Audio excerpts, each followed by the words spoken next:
Hello, ladies and gentlemen. Welcome back. It's your host. I can't even say it's your host no more because we already know who in the building. It's your boys, Khalil Almighty and the C-Mac Attack, Christian McDonald, back at you all with another amazing episode of the Almighty Show. How you doing, my dog? I'm feeling very well. Always a pleasure to be on this phenomenal podcast, this phenomenal platform. But, this is my third time being on the podcast. They do say third time is the charm or whatever the hell the saying is, right? Yeah. And I'm still looking for Jamal. I'm sick of seeing this nigga. I see him all over social media posting, graduation photos, posting that he works for Delta, posting that he's flying airplanes, posting that he's checking people in for Delta. I mean, can he check in and debate me? I know I'm not Delta. I know I'm not Truman Tiger. But, I mean, can we find Jamal anywhere? I mean, like, is it that hard for him to commit 30 minutes out of his day to debate me? Is he that scared? Hey, so I just want to put that out there.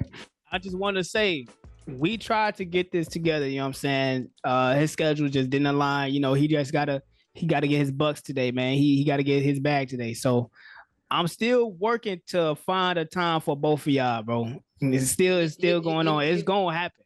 You know what I believe? I believe Jamal's a liar. Oh, not the big L word, bro. That's a crazy statement. Yeah, it is a crazy statement, but I really don't like Jamal, if I'm being honest. I think his only thing good about Jamal is his cooking. But I don't want to waste any more time on Jamal. We got a great episode in store today, so I'm gonna let you take your show back over.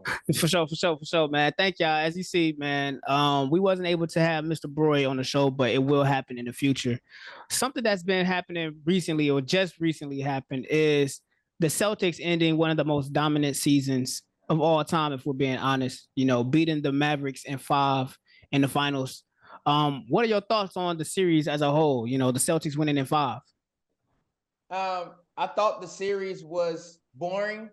I think the NBA has a marketability problem right now. I'm extremely worried about the NBA moving forward post LeBron and Steph era.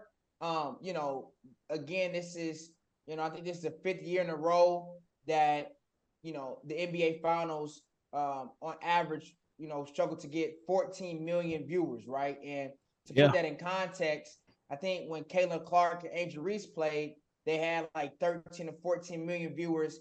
And like, what was that, like an Elite 8 game they played? Yeah. And then the national championship game with Caitlin Clark, they did 18 million viewers, right? And so I know that March Madness is a phenomenon in itself, but for it to be the NBA, for it to have arguably one of the 2 biggest brands as far as the Celtics, right, and of course the Lakers, but in this series it was the Celtics, for it to not really bring in that much attention for most of the finals, media to be dominated by the conversation around who's going to be the next head coach for the Lakers, along with the whole Caitlin Clark saga. That's a new story every single day. For me, the series is kind of like on a back burner. It was like, the Celtics are way better, they'll win, kind of what's next. Right. And I think that sentiment was set in stone at the game 2. So game 3 wasn't really that big of a deal. Game 4 wasn't that big of a deal.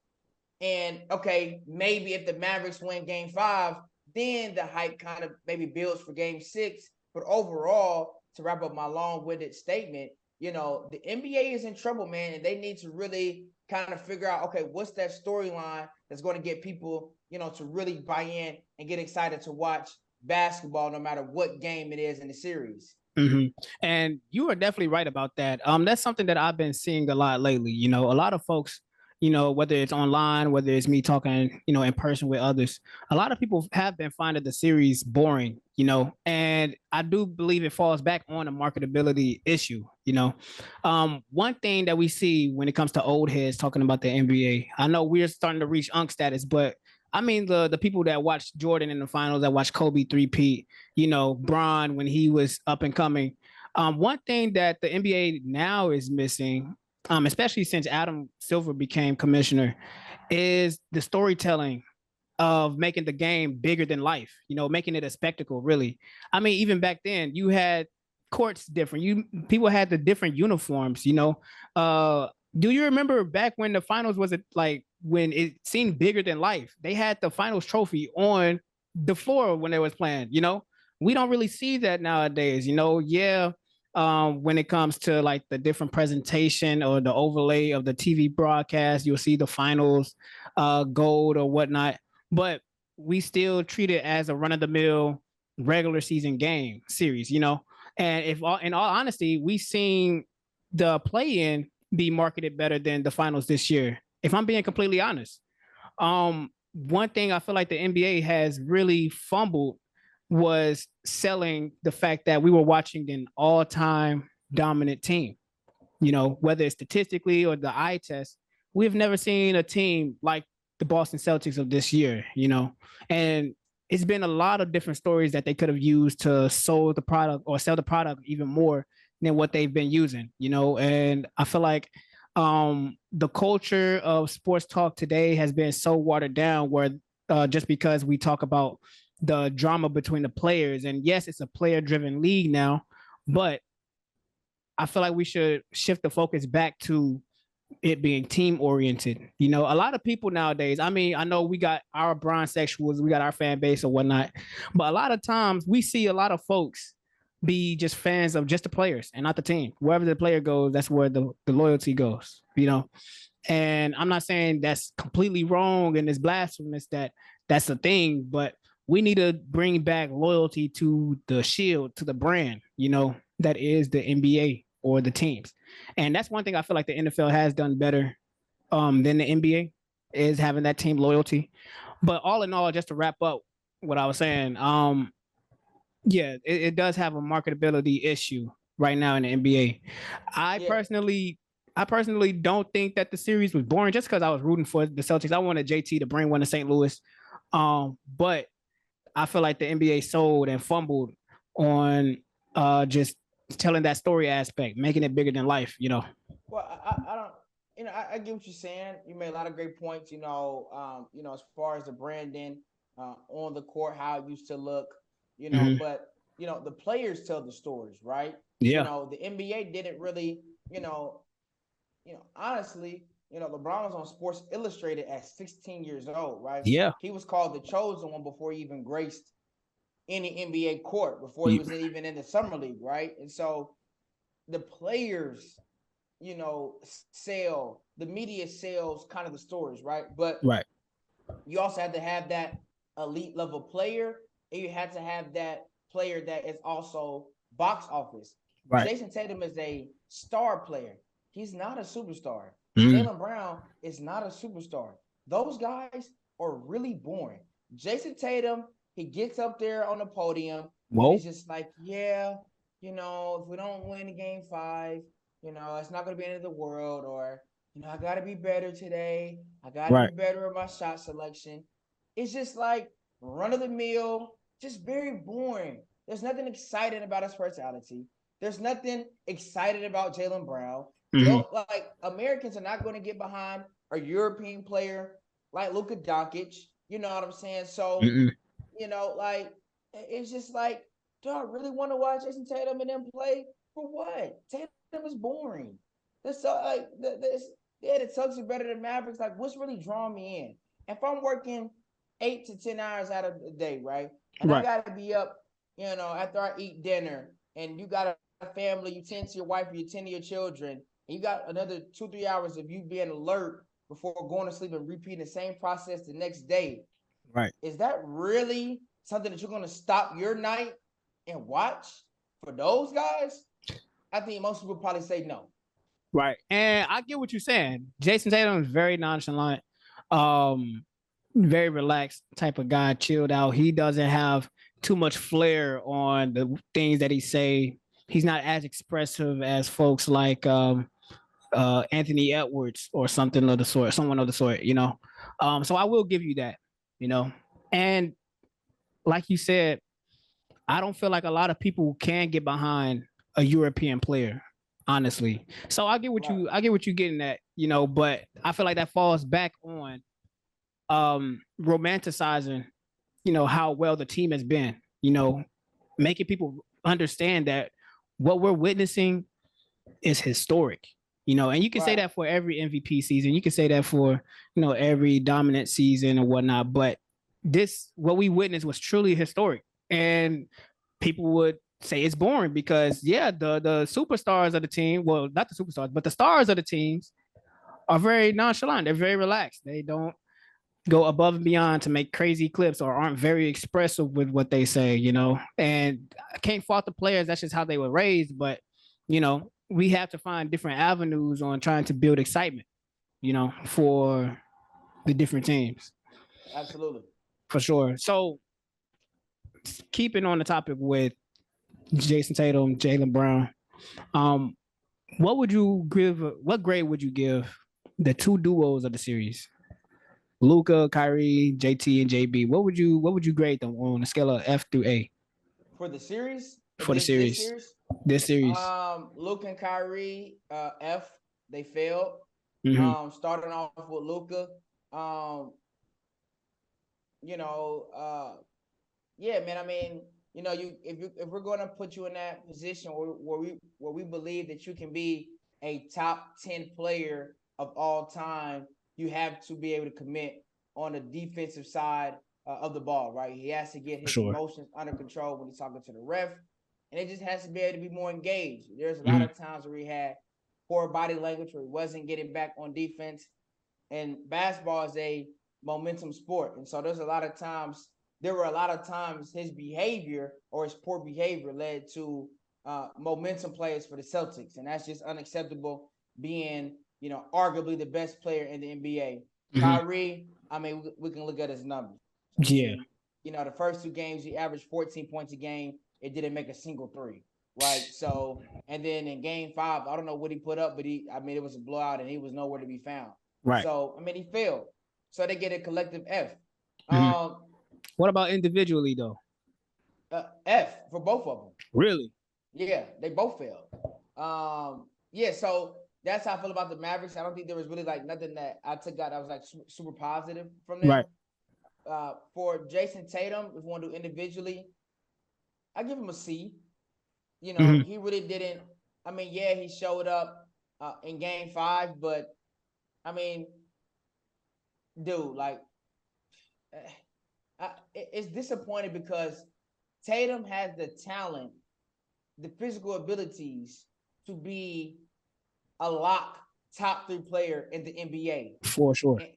In this postseason and also in the finals, he's performing like a top 15 player, right? Whoa. He's closer to a Paul George than he is a Kevin Durant. So Tatum is not a true number 1 option. I don't believe he would ever be a superstar. Wow. And it was really, showcased with Jaylen Brown getting a Finals MVP award. Jaylen Brown got the MVP award after averaging 20 points per game. 20 points per game and got the Finals MVP award. What does that say about Tatum? So for me, Tatum is a really good player. He's more of a TikTok player as far as if you put together a compilation of his best buckets, right, it looks poetic and really nice. But if you watch from the first minute to the 48th minute, you walk away kind of pissed off every single time you watch Jayson Tatum play. So for me, Tatum is a C, and then for me, it kind of just signifies I'm not really worried about grading Jaylen Brown. I'm going to just focus on Tatum. Oh my goodness! Really just showcases to me that he is not a number 1 option. Oh my goodness! Oh my goodness! I can't believe what you just uttered out your mouth, bro. I don't give a damn. I can't believe you said that with your whole chest. Yeah. Bro, Jayson Tatum, not only did he lead his team in points, assists, and rebounds, not just for the playoffs, but for the finals. You know who else has done that? LeBron. Yes, LeBron. If that alone, him being in that category alone signifies signifies exactly how much, dog, put your violin away, bro. Put your violin away. That just signifies how amazing Jayson Tatum has been throughout the playoffs for the Boston Celtics. And yes, I understand he started the finals on a bad note. I'm not going to sugarcoat it. It was pretty bad, the shooting splits that he started off the finals on. But game 3, game 5, what he has done and to bounce back more than makes up for the lackluster start that he's had in the finals. So if I'm being honest, I'll give Jayson Tatum a B+ for this final series, mainly because yes, he wasn't shooting the best, for the first couple games. I understand that, but when you look at the defensive aspect, him being one of the best defenders, I mean, it's kind of hard to point out who exactly is the best defender, but he's definitely up there for the Celtics. Being the absolute best rebounder, his playmaking has skyrocketed year after year since his last final loss against the Warriors. Just those 3 on its own. And then on top of that, to score 31 and 10 in the closeout game, come on, bro. You don't see that. You don't really see that happening nowadays. And people seem to forget that Jayson Tatum countless times have proven that he is the number 1 option on the team.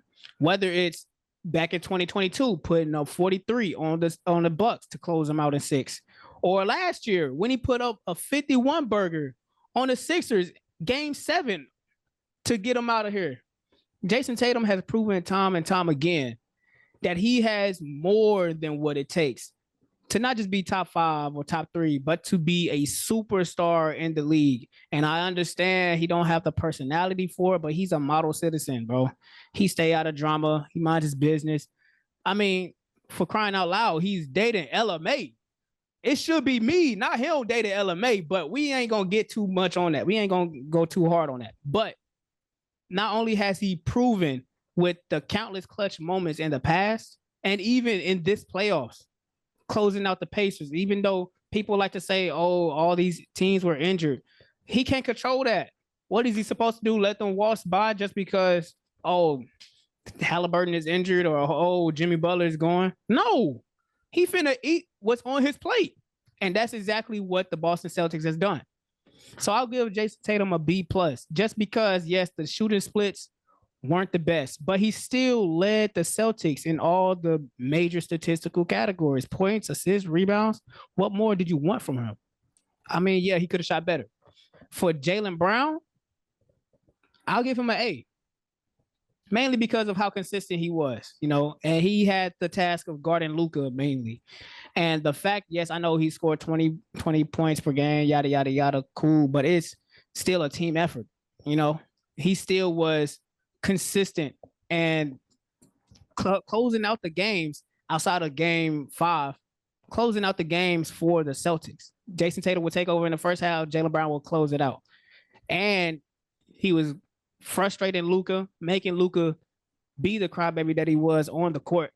Jaylen Brown more than deserved this. He's done his part. And that's all I could ask for when it comes to just JB. I'm glad that he's getting his recognition, really. Winning the Eastern Conference Finals Player of the Year player and the Finals MVP. He's definitely deserved it. So JB get an A from me. Now off to the Mavericks. I'll give Luka an A-.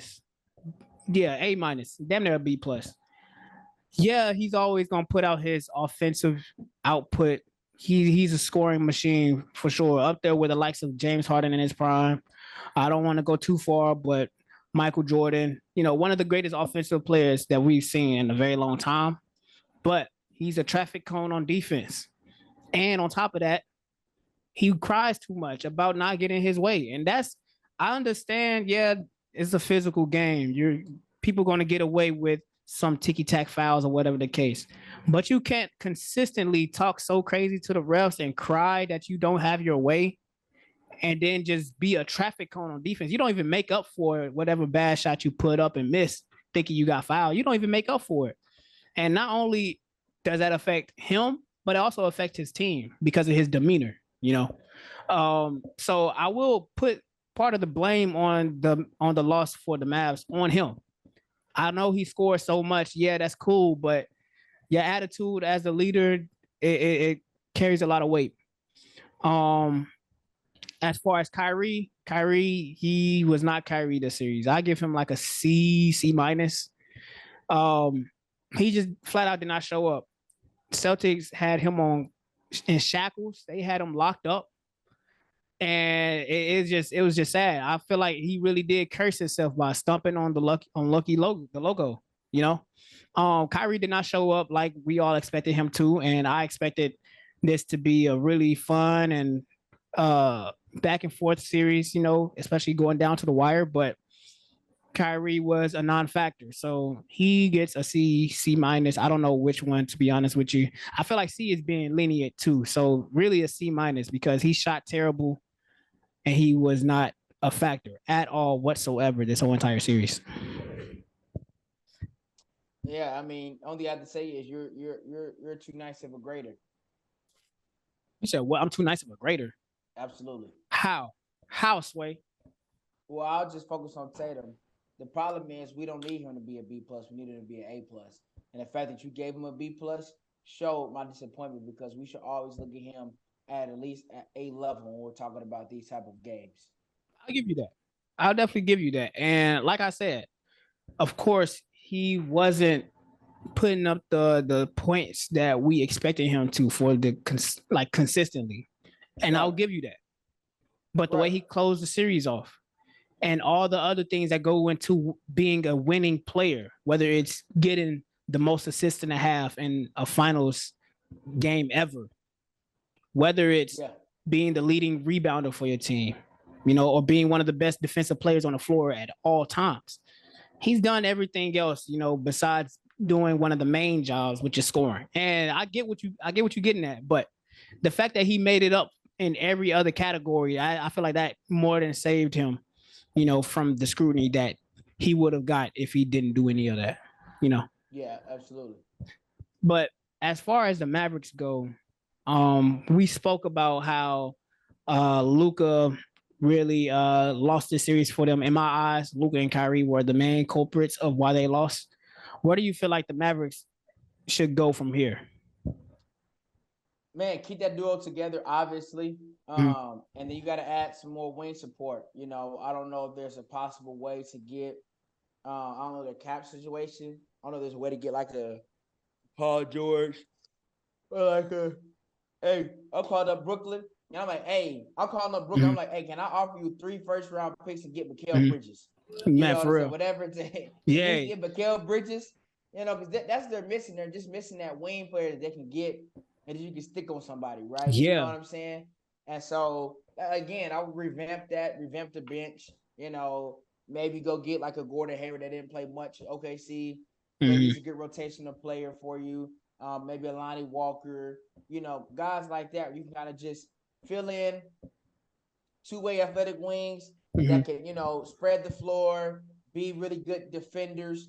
And then you want to complement, you know, maybe they bring back Dorian Finney-Smith used to play in Dallas, right? Yeah. So I know I threw out kind of random names or whatever, but, you know, really, okay, we know that Luka and Kyrie are two of the all-time most,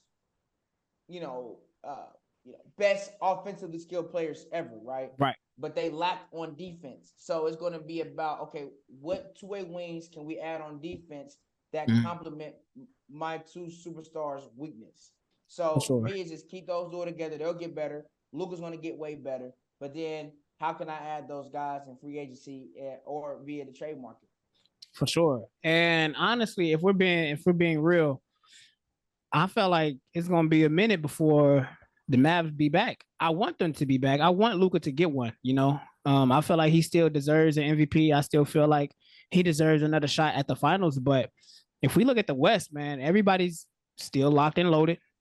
You know, we still have young up-and-coming teams. We still have seasoned vet teams who still have gas left in the tank, you know.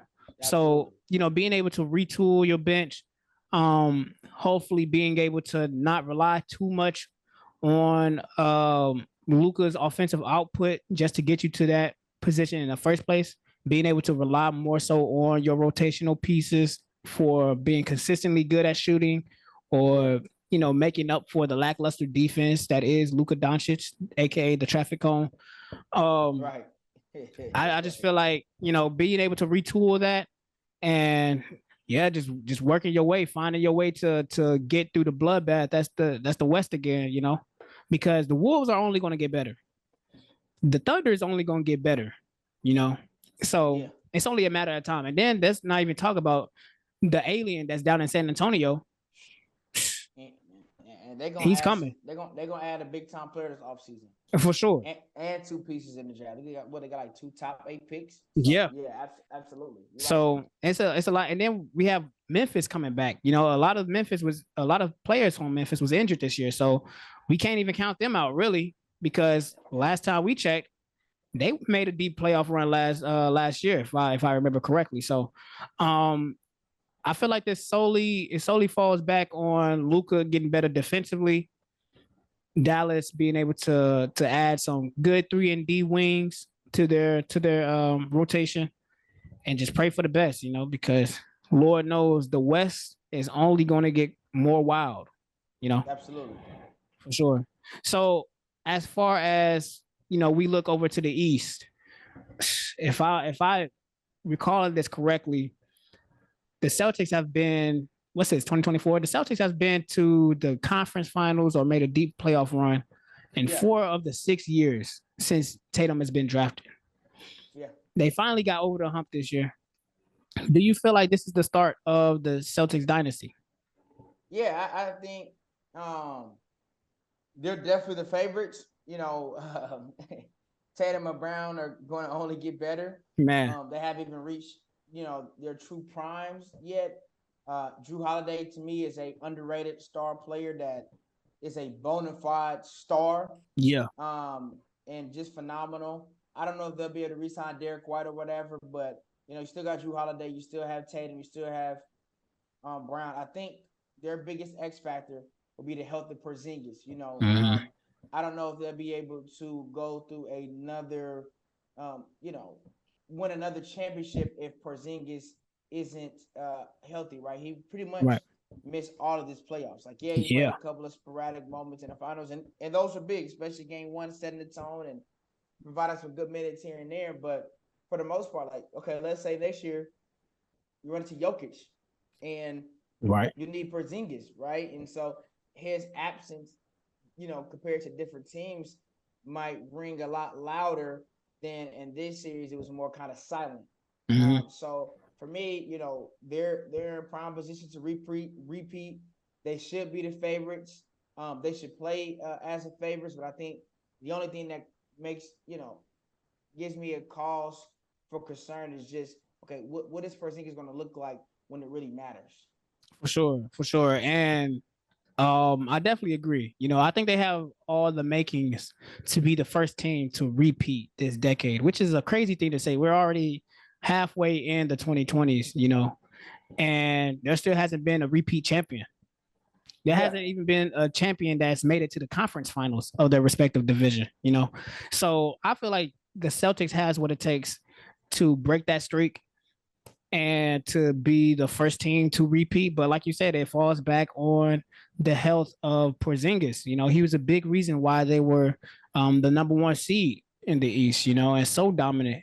Even though they were running without him 90%, running without him 90% of the playoffs, the fact that they were even able to have home court advantage was because of Porzingis, and he set the tone, So being able to have him fully recover from the surgery and play at the level that he was, not only throughout the season, but in the finals also. I do believe that it all depends on that, really. And like you said, bring it back, key pieces like Derek White, or making sure that, an aging vet like Al Horford is still able to, get the engine going. He's getting old. He's starting to get like 150,000 miles on that car, man. You starting to need some oil changes or something. 200,000 miles.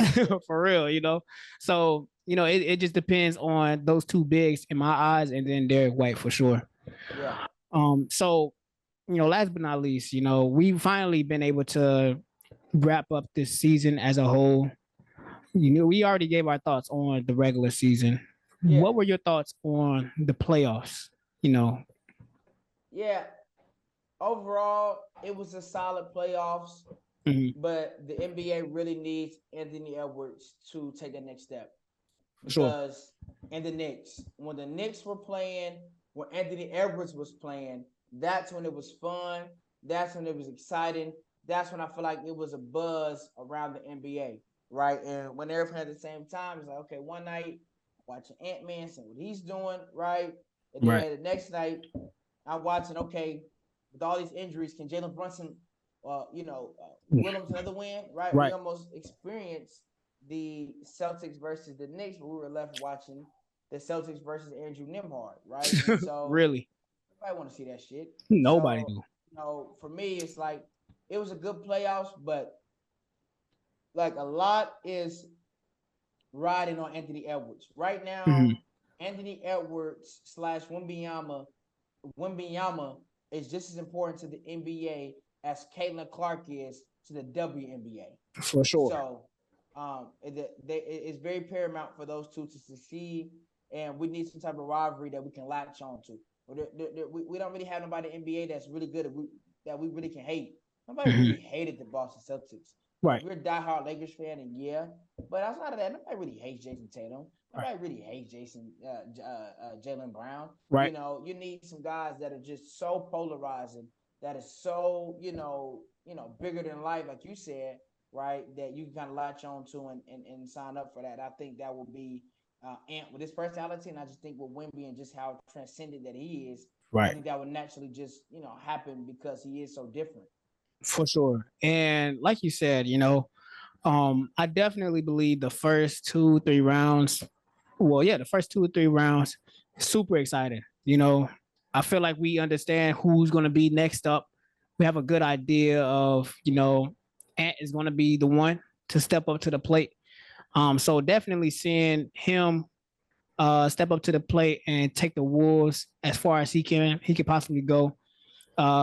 Seeing, like you said, old rivals, whether it's the Celtics and the Knicks, or seeing a healthy Heat versus Celtics, which I feel like is a new, more modern rivalry, because they go back to when LeBron and them was playing against each other, 100%. And so, yeah, seeing like young stars to bring in more of the younger audience, whether it's John Wick or the Grizzlies or Wembanyama make it to the playoffs, really ushering in the new age for these superstars to keep people excited, And I'm gonna be honest. I mean, yeah, the Nuggets are a good team, but nobody wanted to watch Jokic. Nobody really cares about the Nuggets. People do care about the T-Wolves. People do care. The Knicks have a really solid fan base.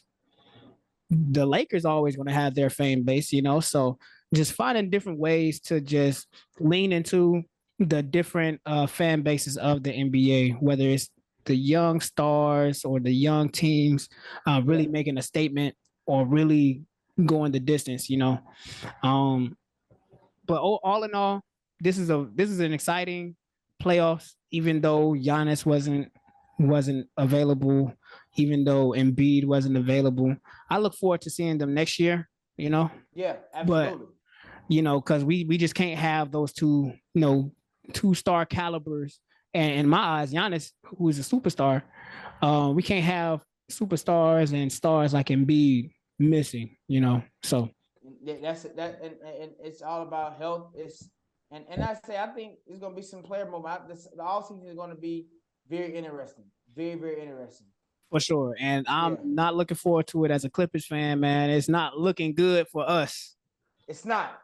So we gonna see how things go, man. Is there anything else you wanted to tell the audience or Jamal or anything? No. It was a pleasure being on here, man. We got a lot of definitely clickable clips. I feel like it's gonna be really good. I'm excited to see what I'm sure Khalil will clip off, me going off on Jayson Tatum. So oh my goodness. We'll see what everybody thinks. But it's always good to be on here. And I'm sure once, either Paul George resigns or whatever happens, I'm sure we'll be back on here chopping it up. Oh, for sure. For 100%. Sure. Hey man, thank you for being on here, man. As we already said, man, this is an exciting playoffs. What do you all think? You can always comment in the YouTube page, like, subscribe. share the video. And yeah, I'm your boy Khalil Almighty with C-Mac, and we'll talk to you all later. Only on The Almighty Show.